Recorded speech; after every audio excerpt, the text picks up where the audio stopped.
연애나 결혼, 출산 등을 포기한다는 N4 세대란 말까지 있을 만큼 청년들의 어려움은 시간이 가도록 나아질 기미가 보이지 않습니다. 특히 이런 청년 문제들을 고민해야 할 정치권마저 청년들이 거의 없어서 여러 한계를 드러내고 있습니다. 박종훈 기자입니다. 대한민국 청년들이 겪고 있는 어려움은 각종 통계 수치로도 드러납니다. 20대 청년들의 경제활동 참가율이 61.1%, 고용률이 55.7%입니다. 이거는 IMF 금융위기 때보다 낮은 수치고요. 학업과 취업을 모두를 이제 포기하는 세대를 니트족이라고 합니다. 올해 1월부터 5월까지만 조사를 했어요.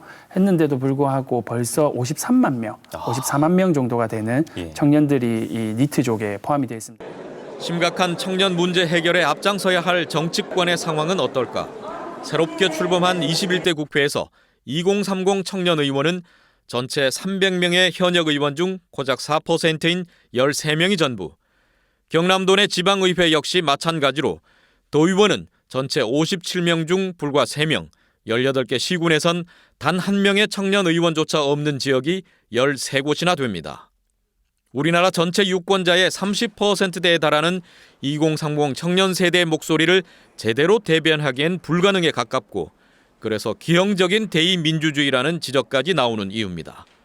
청년 없는 청년 정치, 원인은 무엇일까? 청년들이 정치에 다가가기 위해서는 정치에 대한 꿈과 신뢰도가 조금 있어야 되는데 사실 청년들도 많이 듣는 소리가 정치는 맨날 싸움한다. 그다음에 정치인들 뭐 하는지 모르겠다. 청년 문제를 그냥 단순히 청년 2030의 문제가 아니고 우리 사회 전체의 문제라는 인식을 좀 가져주셨으면 좋겠어요. 설사 청년들이 현실 정치에 도전장을 내밀고 싶어도 피선거권 제한이나 거액의 선거 비용 마련 등 높은 진입 장벽에 가로막힙니다.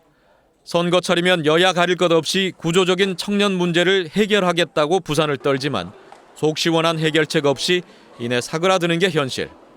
모든 걸 포기해야 하는 절망의 그늘을 걷어내기 위해서라도 청년 정치의 활로 모색은 더 이상 미룰 수 없는 시대적 과제입니다.